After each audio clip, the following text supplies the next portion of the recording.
Welcome everybody. Welcome to the Inswinger, powered by RB Technology Solutions. And this is the show that dives deep into the world of sports with our opinions, statistics, predictions, rankings, and many more as we focus on the most prominent sporting topics, most notably from football around the world, the NBA and the NFL. So if you're all about big plays, bold takes, and breakdowns that actually make sense, just hit that subscribe button to join this team. Bless up.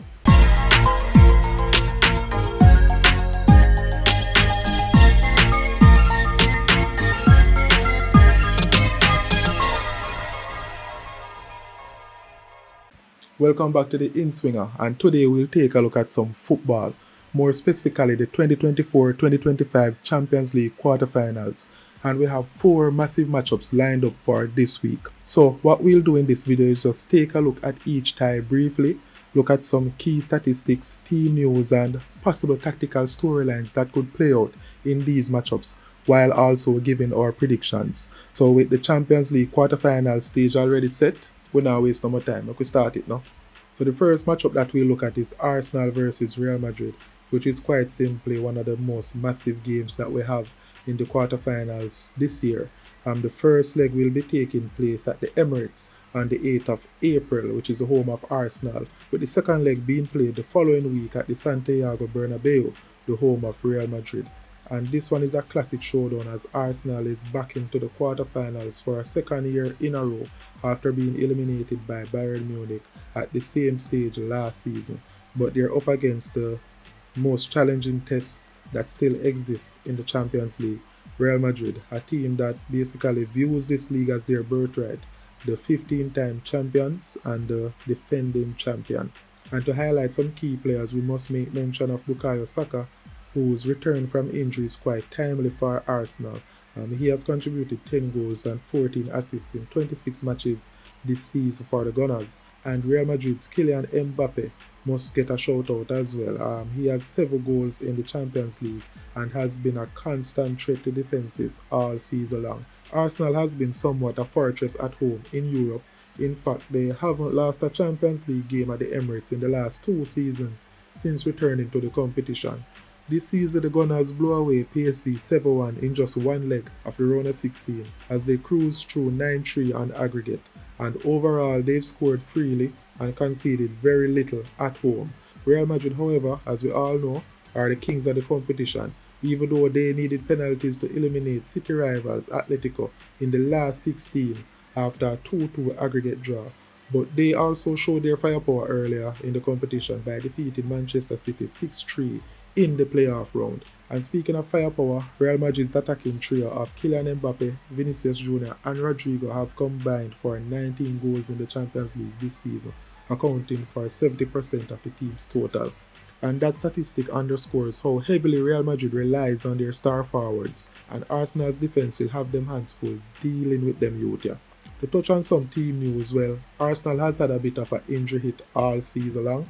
As stated before, the good news is Bukayo Saka is back from a minor muscle injury just in time for this match, in what he calls the most important night of his Arsenal career.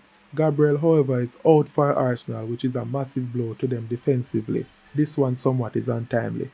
On the other side, Real Madrid have a few absentees. Left-back Ferland Mendy hasn't recovered from a thigh injury and misses out, meaning that young Fran Garcia will likely start.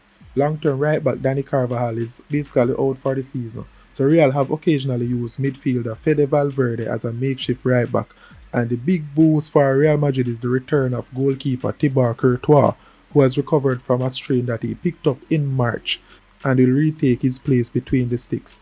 And Courtois' experience will be vital for Los Blancos, especially facing Arsenal's attack led by Martin Odegaard, a former Real Madrid player himself, and the aforementioned Bukayo Saka. In terms of my expectation for this match, well, I expect Arsenal to start strong, press high, and bring a certain level of intensity as they probably try to take an early advantage in the game, with no doubt their home support behind them.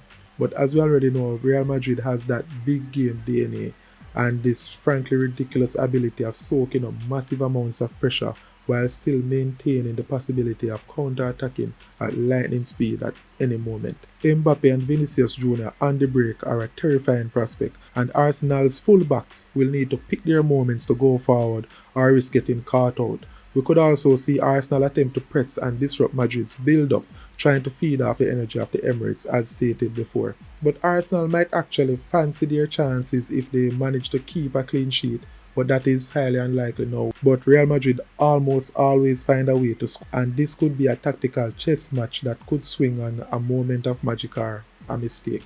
But this one is a close one to call. Arsenal's home form is phenomenal this season, but Real Madrid's experience on nights like these is second to none. But you can expect a thrilling match with a lot of momentum swings. Arsenal will come out flying and we can expect them to get a goal or two, but as stated before, it will be hard to keep Real Madrid quiet, so we can expect them to also get a goal or two. So what are my prediction?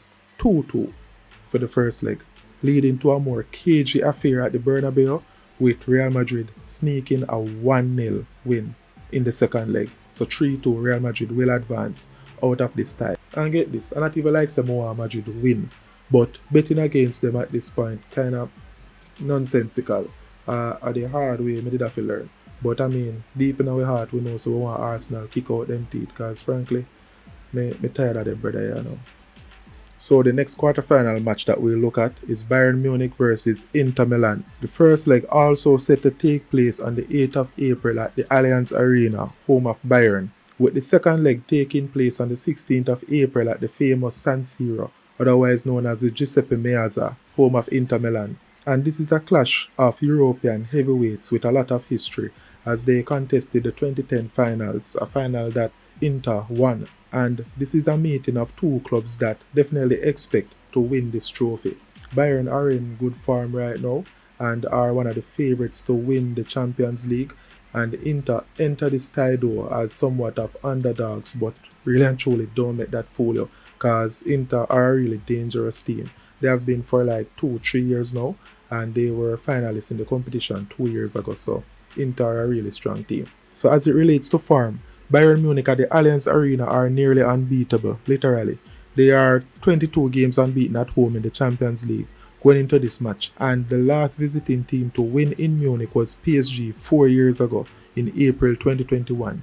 That home dominance makes Bayern clear favourites in the first leg. Bayern's offence also has been on fire, as they put 5 goals past Bayer Leverkusen in the round of 16. That's 5-0 over 2 legs. And they have scored 26 goals in the Champions League so far, with striker Harry Kane being a revelation this season, scoring 10 goals in the tournament, which is the second joint top scorer, which includes 3 goals in the round of 16. On the other hand, Inter's form is nothing to scoff at, as they ease past Feyenoord 4-1 on aggregate in the round of 16 and are actually leading the Serie A, chasing a potential treble this season.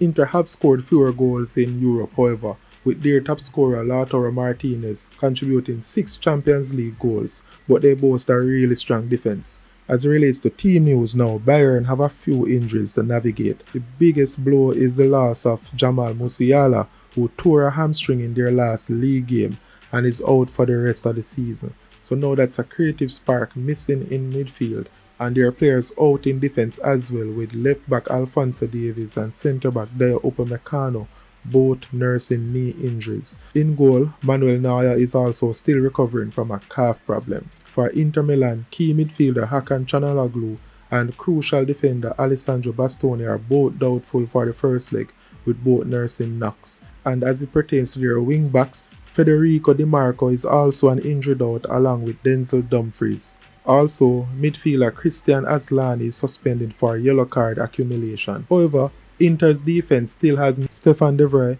and Matteo Darmian as options, along with goalkeeper Jan Sommer, who, interestingly, was a goalkeeper for Bayern last season, so he knows them well. Tactically, I expect Bayern to dominate possession and somewhat keep Inter on the back foot, while also looking to stretch Inter's 3-5-2 formation using width.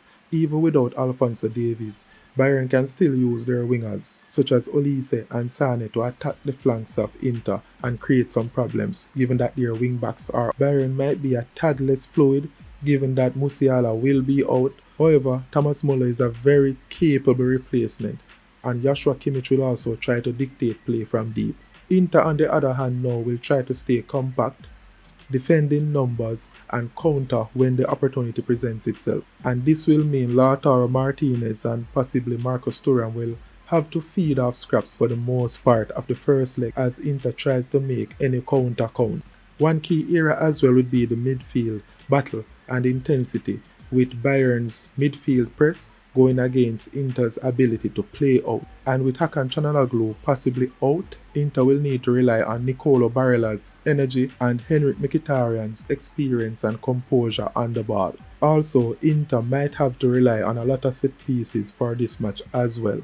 And Bayern over the season has been suspect from set pieces, so this will be a good opportunity for Inter to capitalize during this match. So for my prediction, I think Bayern will win the first leg for sure, as they are too strong at home. And with Inter's injury concerns, they will be under a lot of pressure for majority of this match, and I think the Bayern pressure will pay off, especially given the form that Harry Kane is in this season. I find it hard to see Inter keeping a clean sheet against Bayern at the Allianz. So I think Bayern will dominate and they will win the first leg 2-0 versus Inter Milan, where both teams will head back to the San Siro for the second leg and there will be a 1-1 draw. So my prediction is 3-1 Bayern advances to the semi-finals.